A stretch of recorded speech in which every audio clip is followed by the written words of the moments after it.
ഞെട്ടിക്കുന്ന പ്രമോയുമായി big boss. പൂജയ്ക്കും സിബിനും എന്ത് സംഭവിച്ചു? അനങ്ങാൻ പോലും പറ്റാതെ പവർ റൂമിലെ ബെഡിൽ കിടക്കുന്ന പൂജയെയാണ് പ്രമോയിൽ കാണിക്കുന്നത്. ഋഷി ക്യാമറയ്ക്ക് മുന്നിൽ വന്ന് സംഭവം വളരെ സീരിയസ് ആണെന്നും അനങ്ങാൻ പോലും പറ്റുന്നില്ലെന്നും അറിയിക്കുന്നുണ്ട്. ഇതിനുശേഷം ബിഗ് ബോസ് ക്രൂ വീടിനകത്തേക്ക് വന്ന് സ്ട്രെച്ചറിൽ പൂജയെ വീടിനുള്ളിൽ നിന്നും പുറത്തേക്ക് കൊണ്ടുപോകുന്ന കാഴ്ചകളൊക്കെയാണ് പ്രമോയിൽ കാണിക്കുന്നത്.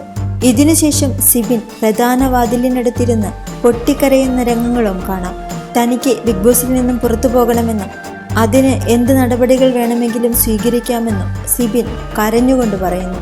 ഇതിനുശേഷം കൺഫെഷൻ റൂമിലേക്ക് സിബിനെ വിളിക്കുന്നുണ്ട്. താൻ ജീവിതത്തിൽ ഇതുവരെ അനുഭവിച്ച എല്ലാ വേദനകളും വീണ്ടും തന്നിലേക്ക് എത്തിച്ചേരുന്നു എന്ന രീതിയിലാണ് കൺഫെഷൻ റൂമിൽ സിബിൻ സംസാരിക്കുന്നത്.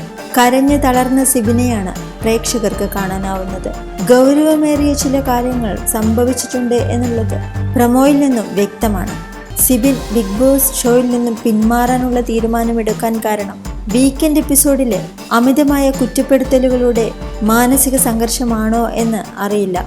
എന്തു തന്നെയാണെങ്കിലും കാത്തിരുന്ന് കാണാം.